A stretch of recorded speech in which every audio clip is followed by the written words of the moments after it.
What is going on, guys? Welcome to part 2 of this wagon resurrection. As you've seen, if you've seen the first video, you already know we did get it going. We do have everything fixed. But this video, if you thought the first video had a lot of problems, that's nothing compared to this video. We had to dive way deeper than we would have ever imagined we'd have to go into this car. So, yeah, we got that coming up. Also, if you didn't know, we got some new merchandise. Finally. I don't know why I've been dragging my feet on it. Let me show you what we got. Bam! What? Yep, we finally got them. They are available. I've had this design for a little while. I really dig it. As you might know, check it out. Pick the difference. This one's a dud. That's why I was waiting so long. Yeah, one more time. Let me know what the difference is down in the comments. These are available, CadillacVanStore.com, so get you some.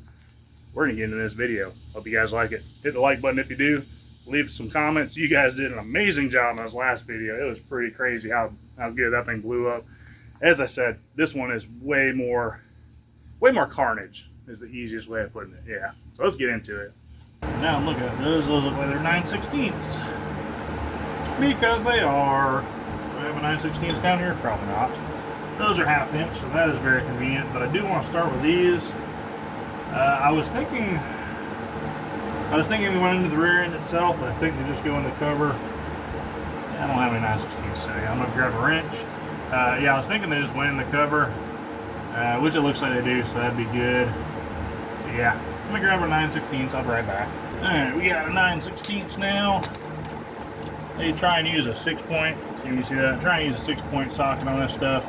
That is not a 9/16, it was a 5/8. Should have grabbed that in the first place. Alright, now we got a 5/8. Let's see how that wants to play. Will it play nicely? Yes, that one does. That one did too. Alright. So now we will switch to our 1/2 inch. We'll start loosening these up one by one. They are loosening very nicely. Say that one's a little crunchy.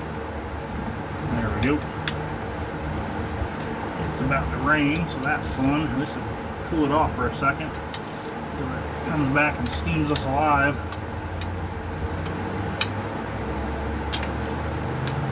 Alright, we're good to go there.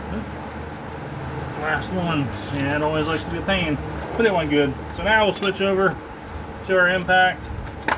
I'm going to pop these out first, just because I don't really know what they're going to do, how they're going to look, all that good stuff.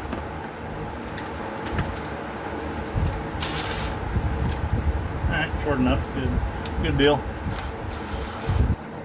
We'll just let that hang. Swap over to our 1/2 inch. I'm going to pull all these except that top one. I'm going to leave that top one in there.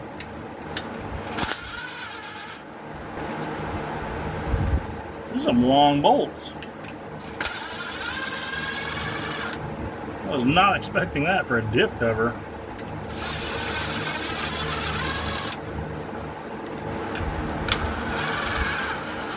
Alright, time to make a mess and make it stink.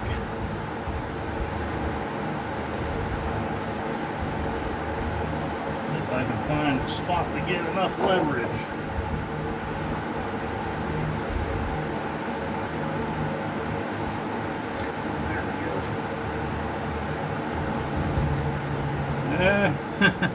We broke the seal. I'm not seeing anything come out of here yet, which is not a good sign. I mean, it's a good sign we went in here to find this out, but this thing wasn't drilled very much at all. Yeah, that is a terrible sign right there.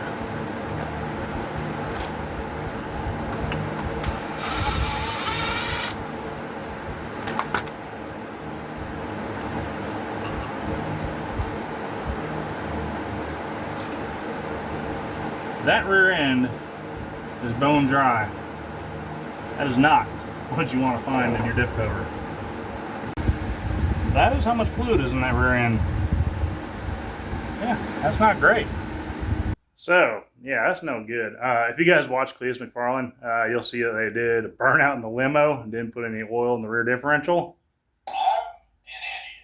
Yeah, so whoever built that rear end, they might have been running around their shop that day. So we're gonna clean this thing up. Good news is there's no metal shavings that we can see. So I'm gonna clean this thing out. We'll put some oil in it, and hopefully it'll have a long, healthy life. So we went a few rounds on cleaning this thing out. This should be the last round.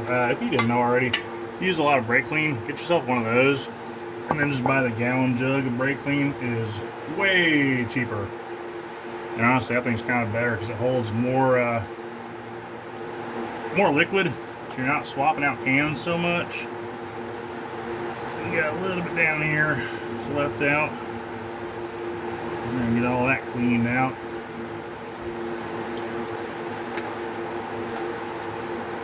And they do just another wash down this thing.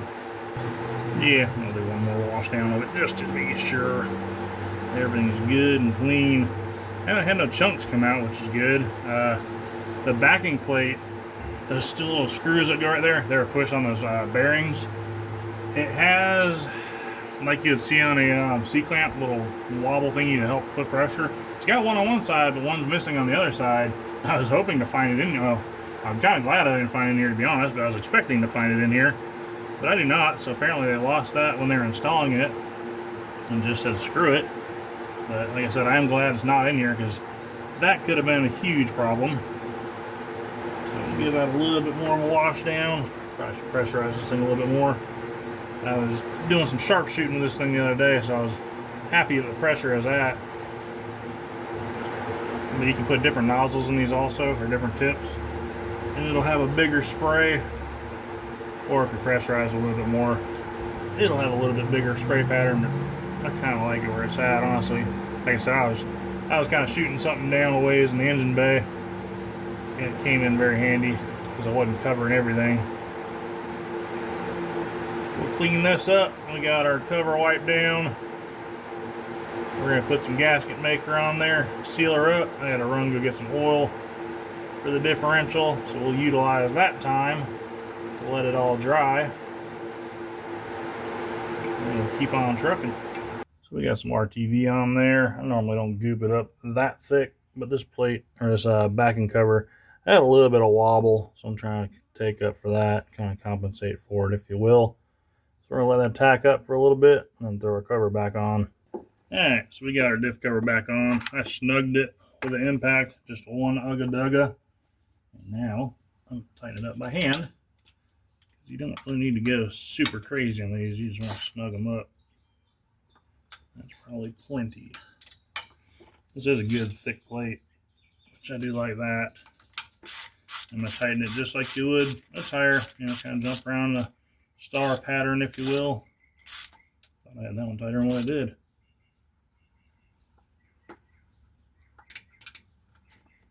And then we'll let it sit up for a little while. I got to run go get some parts. So that should be plenty of time for that RTV to seal. And now I got them all tight. I'll just go around in a circle because that one there is loose. Chances are I usually miss one. Just snug them up a little bit. Make sure everything's as even as we can get it.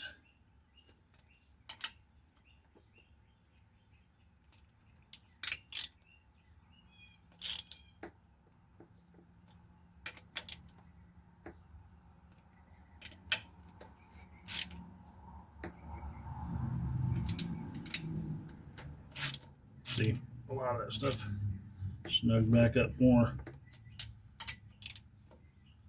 We'll go around one more time just to be sure. All right, I'm pretty happy with that. So we'll let that dry up and we'll fill it up with oil, put everything back together. So we got the spring pockets cut out. I'm gonna cut that floorboard out there too because we gotta fix that.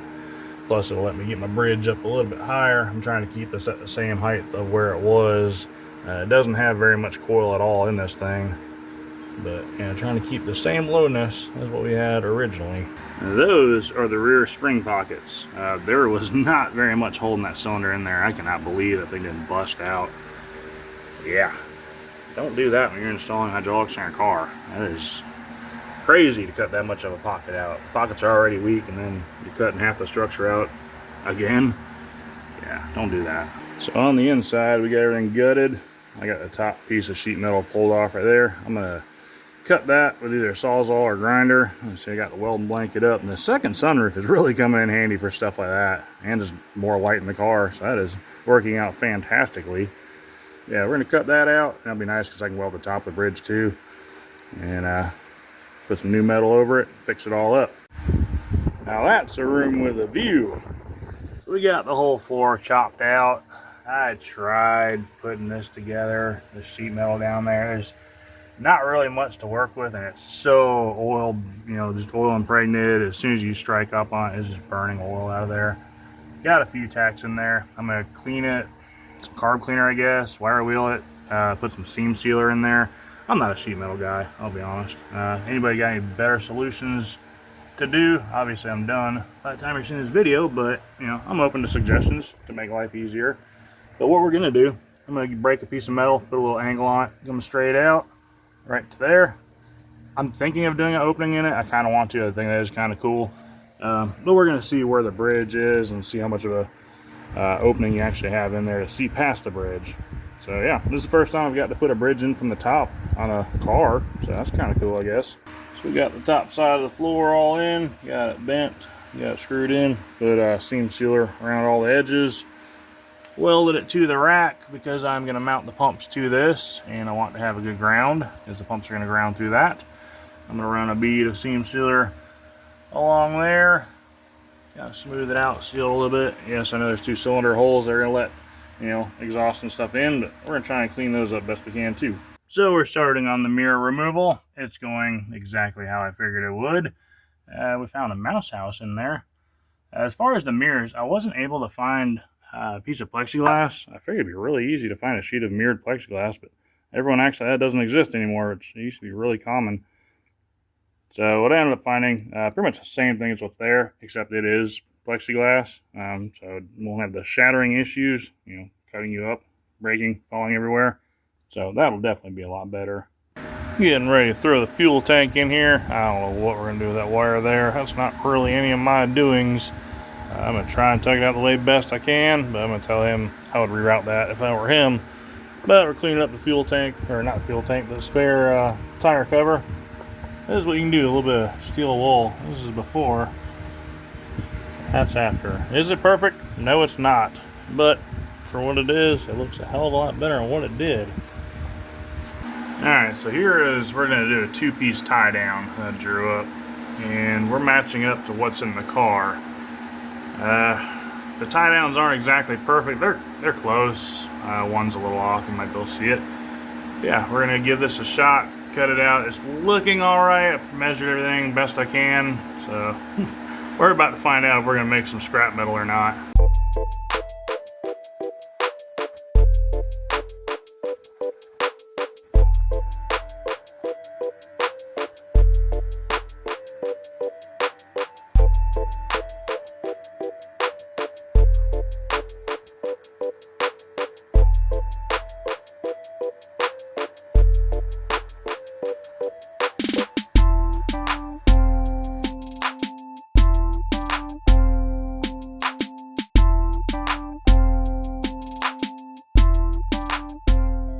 Alright, so it's looking like it's going to work. It's a tight fit. I'm going to open the bolt holes up a little bit more. I want to leave them undersized because I can always go bigger. Harder to go smaller. So yeah, we're going to make that work. So the other one fit about as good as it can, so we're going to go ahead and send this one. Unfortunately, I am about out of electrodes. I want to put a fresh one in there because that's a lot of detailed cuts, but we're going to send it. It's raining, there's thunder, it's super humid. What could go wrong? Yeah, it decided to do a little flash flood action while we were cutting that out. It's been doing this all week long. That's why I got these trenches dug. It always holds water down here, but this year is kind of one of the worst. I got such a disaster on my hands. I haven't had any time to get out here and clean because it's raining nonstop. Awesome. Yeah, the water is about a ½ inch from getting in the shop, so I had to do something. Alright, so here is our top plate for our battery tie down. As you've seen, we cut 2 of them. One to an upper layer and a bottom layer.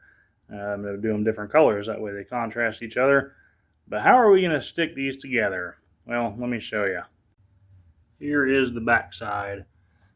We drilled them almost all the way through, and we tapped it with a 1032 bolt. And on our bottom layer, well, we drilled our bottom layer first.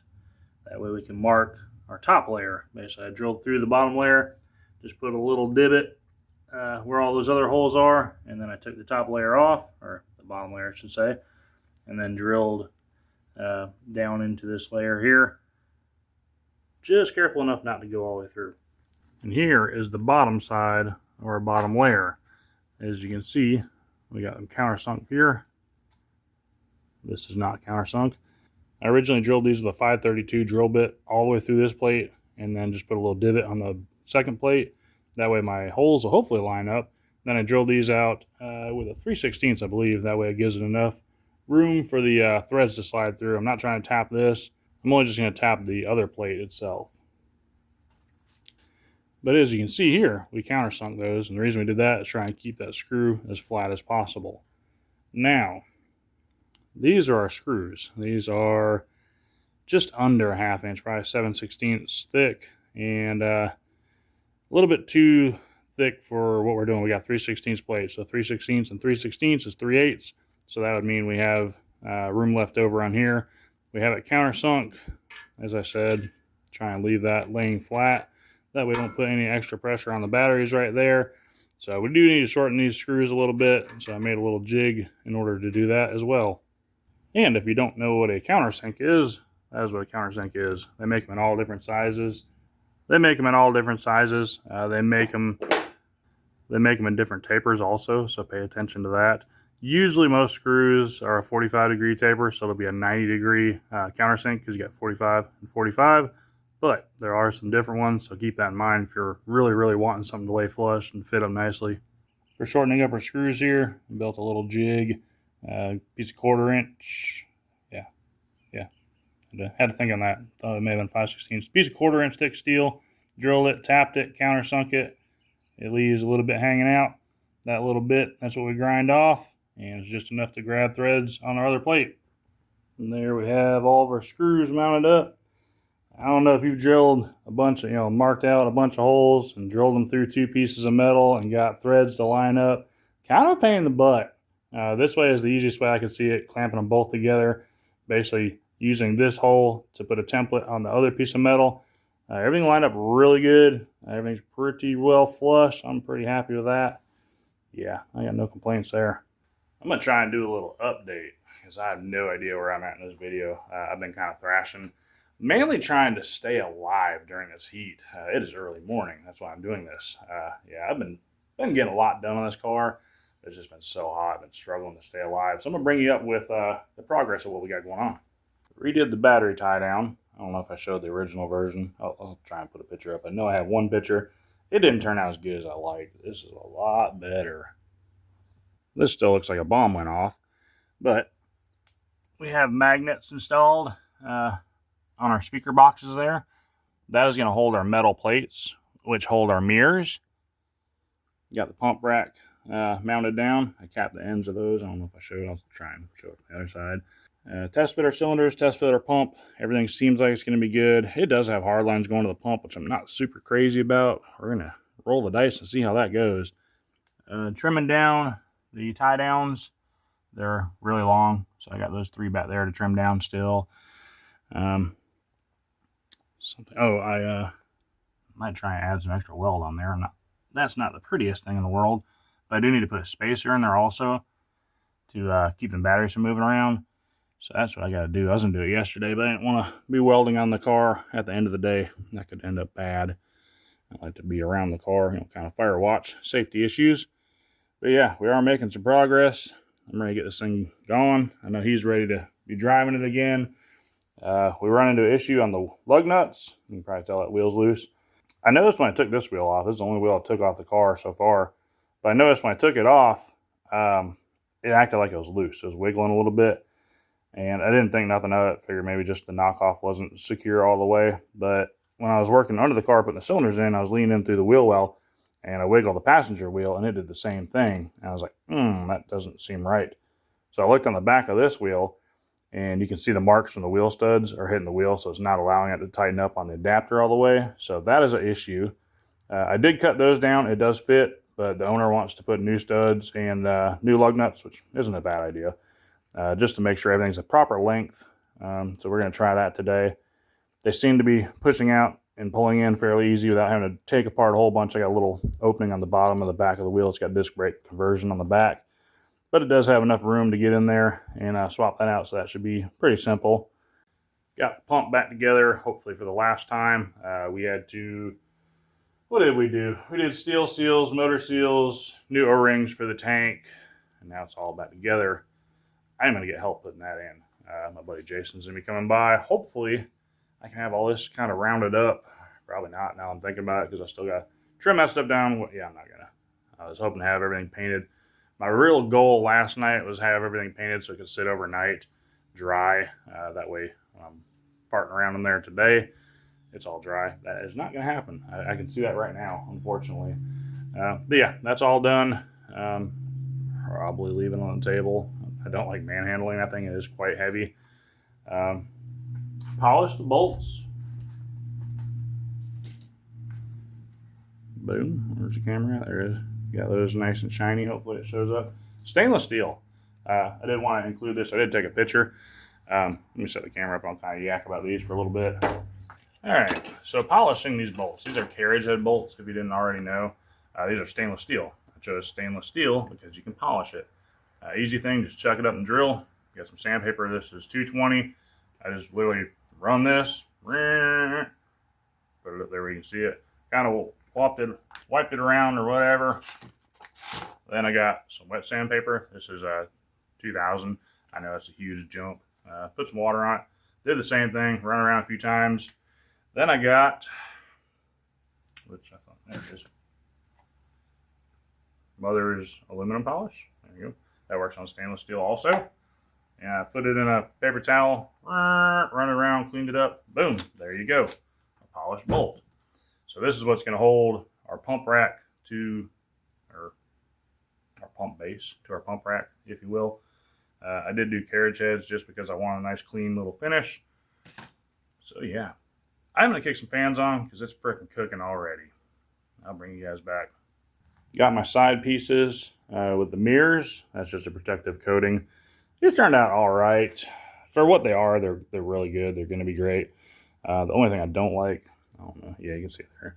Any kind of trash that was under these, I cleaned these very, very well. I cleaned the metal. I actually sanded this one. But yeah, any kind of trash, these things are so thin, it shows up. And I was kind of discouraged at first, but then I started thinking about it. I mean, there's going to be batteries right next to this thing. It's not going to be that critical. If it is, I guess I can rip it out and put some thicker stuff on there. I was figuring this would be 1/8 inch thick, but it is like paper thin. That's the thickness of it there. But reflective wise, it's pretty good. And like I said, I think for where it's going to be, I'm just overthinking it. You guys ever have a day where you're just chugging along, everything is going smooth? This is the next day from that last update, by the way. Trying to make some major progress. Got everything painted. I'm going to bring you in here, show you what we got going on. Painted. Mirrors in. Trying to do the final touches. Throw the batteries in. I have one missing, actually 2. But we don't have enough room for batteries.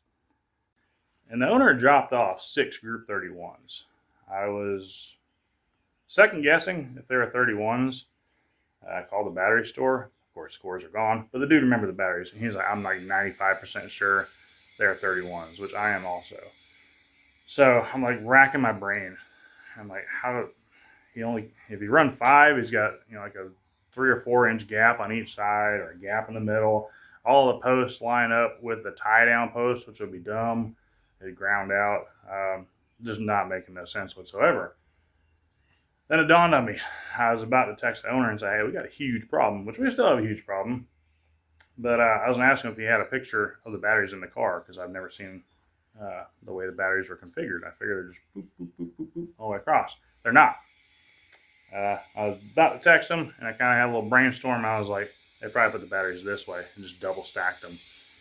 And measuring them on the floor, that's how it looks. So the square tubing I put in there to take up the slack for the battery sliding back and forth, that doesn't need to be there.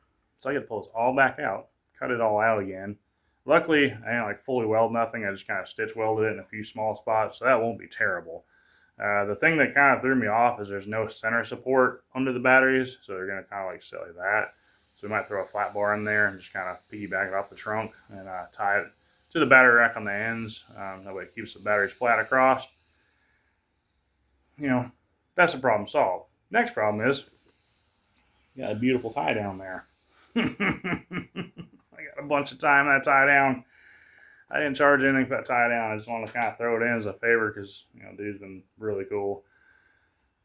So now I got to make that work. Which the gears are turning a little bit. They're starting to strip out, but we'll figure something out. We'll save it somehow. But yeah, can't make too much progress in one day without going backwards, I swear. So here is our previous solenoids. See how they're all held down? Check out the bottom. I just noticed this. See all those holes down there? I guess they've been fighting solenoid issues for a while. As many of you know, I am not a firm believer in self-tappers. And this is some pretty thick metal here. That one's only got one, so that's real great. And it's stripped on top of that.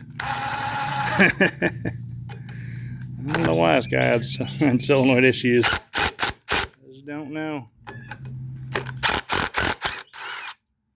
So here's what we're looking like. We had to do some modifications on the tie down to raise it up off the battery, seeing as the batteries sit in there a different way than I was originally thinking they were gonna. But we ran into a little bit of issue. You can see that battery back there. Those are gonna loop, and they'll be kind of a pain to get a battery charger on this thing. Yeah. So yeah, this battery's being in a different position than I was originally thinking kind of threw a wrench in the gears. If it wasn't for that, they'd be easy to get to the terminals. Kind of fighting an uphill battle here. I come up with some solutions. I sent them to the owner. One of them, being this here. There's the other end.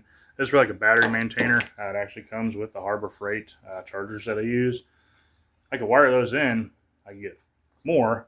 Wire them in, extend them probably to the front would be the easiest, and make it where you can plug it up for a charger. That'd probably be the easiest. Only thing is I have to order them, take a day or so. Option 2, get a street charger, which I don't know why I didn't suggest that right off the rip because these batteries are a pain to get to. I did not for some reason. I don't know, that's kind of weird.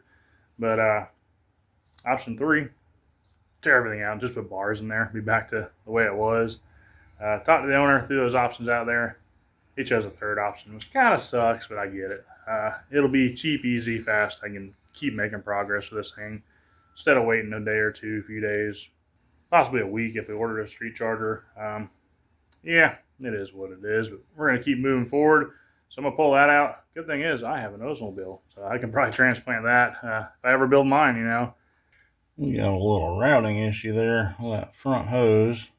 So we're going to pop that fitting out, try and put a new fitting in, get it routed where it's not rubbing the oil filter and just in such a bind.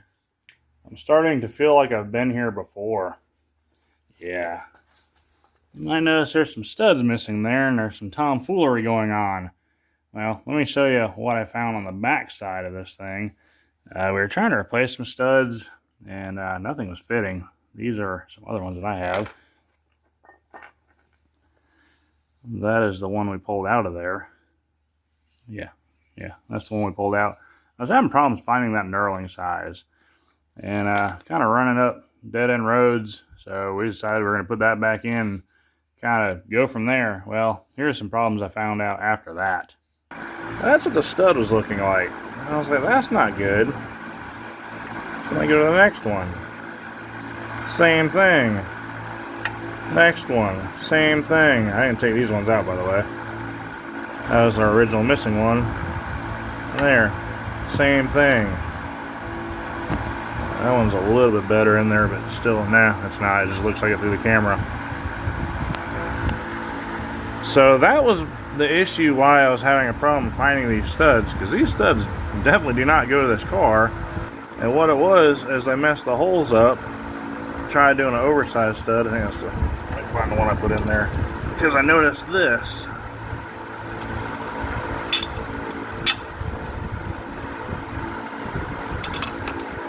You can see how they tried to grind it out.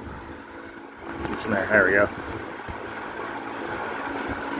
So after talking with the owner, talking about a few different options of what we can do, I think the cheapest, safest, best overall, quickest turnaround time, put new axles on this thing. That way we're not trying to fool around with what's been shaved on the back, just all that stuff. So we're going to get some new axles. I got to rip this rear end back apart that we just put oil in.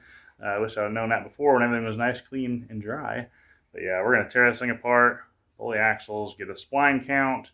I'm also in the process of trying to get everything going again, hydraulic-wise. I was going to juice it, well, get everything going, juice-wise, put it back on the ground, but I think I'm going to pull the axles first. That way I can kind of utilize time working in there while axles are being sent instead of spending time in there, going down here, tearing the axles out, and then having to wait on shipping. So going to go that route. I can always slide the axles back in and put the wheels back on and get all this going, which is probably what I'm going to do. All right, we got to pull these brakes off now. I'm going to pull the caliper, and then there's 2 bolts back here where I can get the caliper bracket, and then afterwards we can loosen our axle clips. Of course, that's going to spin in there, so let me grab a wrench to put it right there and hold that. I don't know how good these brakes are going to come apart. I am judging for the worst, hoping for the best, and we'll go from there. What's weird is a 15 millimeter fits this, and a 9/16 fits this. I almost feel like that little nut on the inside there is just a spacer, because normally the caliper is threaded, but who knows with this kit.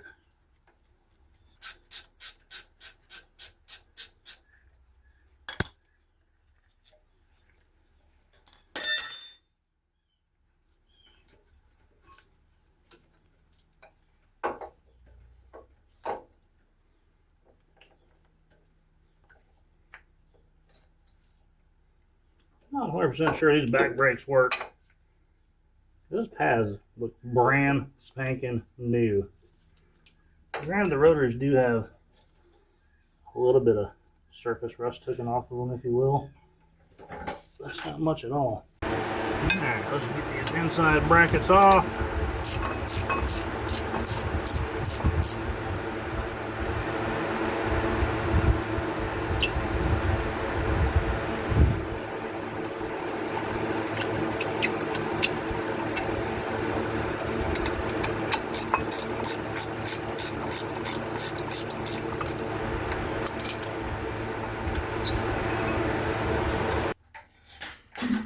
That rotor's pretty well stuck on there.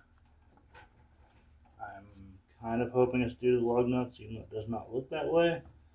So we're going to use a dead blow, try and knock it off of there.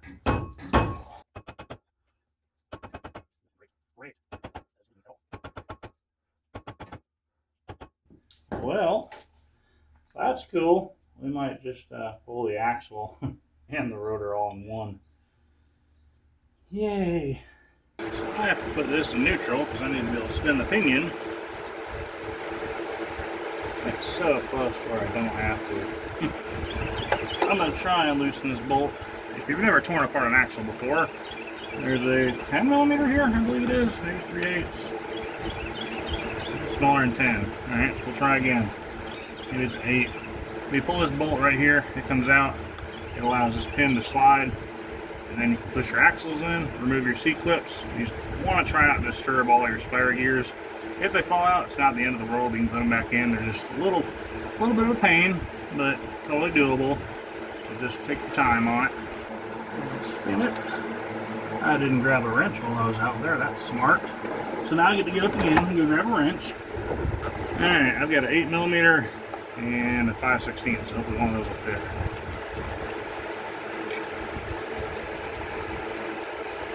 .5/16 fits better.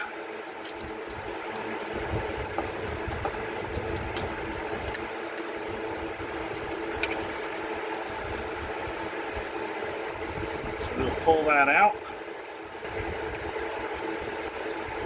It should be far enough anyways. We'll slide that down. Throw it on a piece of wood so it stays nice and clean, doesn't get dinged up at all. Put my finger in here. You guys can't see none of this. Let me see if I can get a better camera angle so you can see what's going on. Now my hands are covered in gear oil. Alright, hopefully you guys can see in there good. So I'm going to try and push the axle in. I should push that right there in and let that clip fall. Doesn't seem to be doing much of. I can see the clip through the camera. Yeah.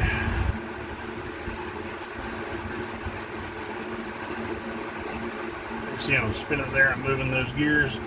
I don't want to do that. But I do believe this rotor is going to have to come off in order for that to go in far enough to be able to remove those clips. So that being said, we'll insert a rod back in there, put a flat spot line towards the bolts. Have to move our axle a little bit to get that stuff to line back up.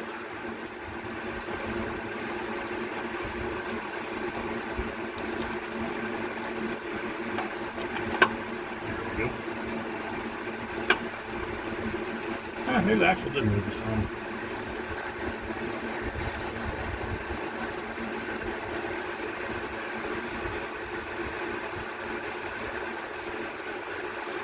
Did it drop? I don't know it. Let me get you guys out of the way. I take a look in there. Now my hands are covered in gear oil. Well, we look in here. Yeah. That almost can get it far enough to get that clip, but not quite. Yeah, it needs to go just a hair more.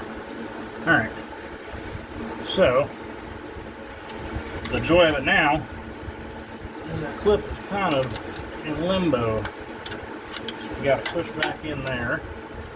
Here's probably can't see none of this. Got the axle pushed back out. And you can see a little bit. Grab our pin. Slide our pin in there. Now this one has a hole in it. I don't believe the hole was that way. Yeah, I guess the hole would have to be that way. Slide our pin in. Slide that to meet our pin.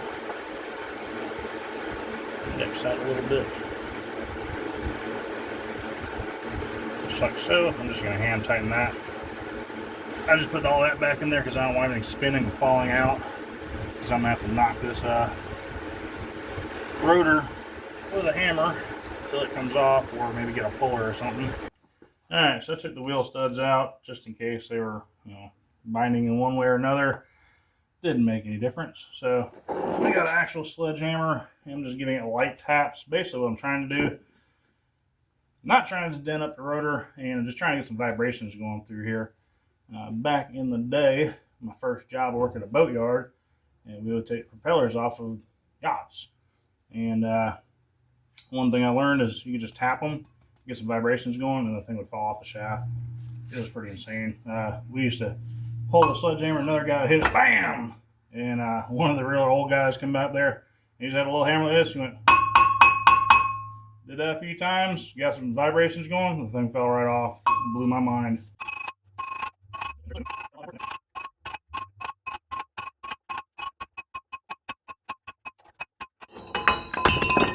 There she goes. Drop it on your impact. Good job. And now you can see the true carnage we have going on in there. That is not good at all. Alright, let's try all this again. We'll pull our pin out. Pull our rod out. Set it aside. Push our axle in. There we go. Don't the clip drop. That's the clip you're looking for. We'll set it over here with our rod. Clear my path. Move all my junk out of the way. This axle out. There we have it. Got new bearings, new seals. About to throw the new axles in. No more wonky lug nuts. We will cut those down. or wheel studs I should say. We are going to cut those down a little bit. He does have a spacer in here that's to clear the brake caliper. I think it's 1/2 inch, so we'll put that on there, put the adapter, leave a little bit of threads, cut it down so it won't hit the back of the wheel, run a grinder over it to smooth it up so a lug nut goes on there good, and we'll be ready to put it all back together. So we've made a good bit of progress. Got the rear end all put back together, new axles in, got everything cleaned up, fluids in there. You might notice I got some tape on those studs. I ordered the axles with 3-inch studs because I do have a spacer in here. Probably could have got away 2.5. I probably still had to come down anyways, but you can always finish with too much. The reason I have the tape on there, I'm gonna put that wheel on there, I'm gonna tighten the wheel up, and if it does press against those studs any, it should make a, not so much an indentation, but make a mark at least, and that'll let me know if I need to cut it back anymore. I shouldn't have to. I've only got maybe 3/8 sticking out. I want to make sure to leave enough thread sticking out, but also, you know, make enough thread or leave enough thread where it's not interfering with the wheel like it was, because we don't want that happening. So I'm gonna throw that on there. You could use other stuff. If you have like clay, if you got kids of Play-Doh, steal it from them, put some Play-Doh on there. That way you can kind of gauge to see how far away you are from the rim. We just want to make sure that we are not hitting that. That's our main goal. So I'm gonna do that, and we're getting close to putting this thing back on the ground. Alright, so we test fit our wheel. Our tape is still looking the same. Didn't have any kind of wobble in our wheel. So that is what we were after. This is like in videos you see, or on cars you see on TikTok. I got $100,000 worth of wire run through this car. 200,000 worth of butt connectors. Nah, we can't rid of those butt connectors. We are not running 2 grounds up here. I'm actually getting rid of the smaller one. I just left it there while I run everything for some odd reason. I don't know why. I guess you can see the difference. Size difference. 1/0, 2/0. The big ground clamps versus the little ground clamps. Go with the big ground clamps, they're better. Ground disconnect. Damn, going back to my roots saying ground clamp. Alright, for the record, this is a ground clamp. Yeah, so I do use that phrase pretty frequently. That's why I kind of spit it out there, spitballed it, if you will. But let it be known, I am old school too. Those were in my Oldsmobile a long, long time ago. So just when we thought we were out of the woods, this is back on the driver's side, which we thought was good. I went and got new wheel studs, or wheel lug nuts I should say. For the passenger side, I ended up getting the wrong style head. I ended up getting the ones that got a cap on here. They were too long to let the rim seat into the adapter. So this morning, this is the next day in case you didn't already know. This morning I went and got the correct ones, which are these style here, which coincidentally enough is the same one that I pulled off of this. So I did the passenger side, everything threaded on all the way by hand. I torqued it down, it's a torque wrench there, and everything's good over there. So I was like, cool, come over here. This did have all the lug nuts on it. And I said, hey, I'm gonna just go ahead and replace them all. That way we're 100% sure everything matches. I didn't too much like this style. Granted, it does have threads sticking out, which is nice, but really in all honesty, this has more thread engagement and it has a bigger bevel there. Whereas that kind of digs down into the adapter. I don't prefer that. So I went and pulled this off. This is the one that come off here. I noticed M12 1.5, which is what we have here, right? Yep. And I noticed that. And I said, that's not right. So I pulled that off. That didn't look like that. That was clean. So I grabbed my new lug nut right here, threaded on by hand, and it stopped. It started threading, but maybe a quarter of the way it stopped. And I was like, that isn't right. So I went and got my thread checker here. And checked one of the old lug nuts. And lo and behold, that is a standard. That's a 7/16 by 20 thread. Which those threads are very close. As I said, a metric would only go a few turns on there. I think somebody probably didn't know, or maybe said screw it, send it, and they just run it on there. Yeah, that's not good. So at one point in time, these rotors were probably changed out. Factory shows a metric thread. I'm sure some years vary, you know, like 85 through 80, that may vary. But yeah, we run into another issue, so I'm gonna pop this apart. I'm gonna see if I can find just the studs. I have a feeling we're gonna run into the same issue we run into on the back with the knurling being a different size. But all in all, the rotor is good. Doesn't have any grooves. And it's got a little bit of whip. It ain't much at all. It's barely catch your fingernail. I thought it was smoother than what it was, but that is not bad at all. So we're gonna try and save that. These things are like $100 now, which is kind of crazy. I mean, granted, you're getting a big chunk of metal and your bearing races and all that good stuff and studs. But yeah, we're gonna try and do the wheel studs if I can find something that'll press in there securely and fit properly. So yeah, let the action continue. So we got everything put together, threw a little bit of grease in those bearings, put a little bit of grease on those pins, help that slide.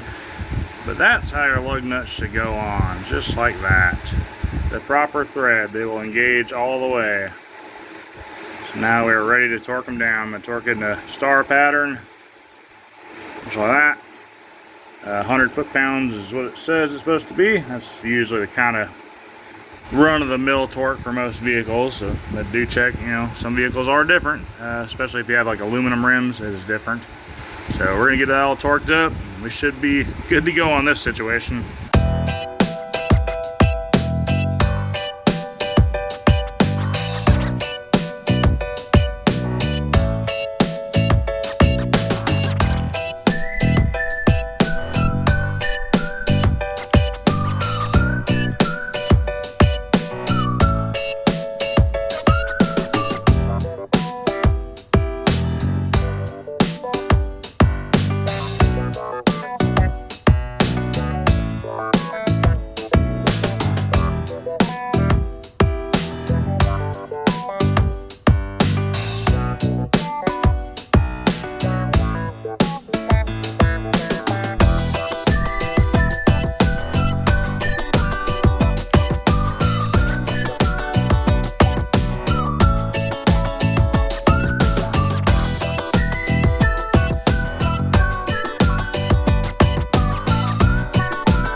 That about wraps it up for this one. Of course, we would spend all day detailing this thing, shining it up, just for it to rain on it. Never fails, man. But it is all good looking, nice and clean again. I need to tighten up that mirror. Stupid stuff like that, that really gets me. It just bugs me. So I try and make it as good as I can. I try and a lot of times think of the vehicle as my own, which is stupid to do from a business aspect of it. But try and make everything as functional as proper or as possible. Just a lot of work sometimes. You gotta figure out where to cut or where to draw the line, I should say. But I think this one's a pretty good turnout. I think he's gonna be very happy with it. Hopefully gives him lots and lots of years of hassle-free maintenance. I did tell him to kind of change out the hard lines on the rear. We're gonna rock it, see how it does. The fittings actually kind of pivot, which is kind of cool, but I see it being a problem in the future. I'm surprised it isn't leaking already, but it's working just how it should be, I guess. So we're gonna roll with it for a little bit. I told us to definitely upgrade that in the future just to avoid problems. But we're gonna roll with it, see how it goes for a little bit. It does look cool. So yeah, we're gonna finish it up here. Appreciate you guys watching. Remember, you won't know what you can do till you try. Might be able to bring a ride back from the dead. See ya.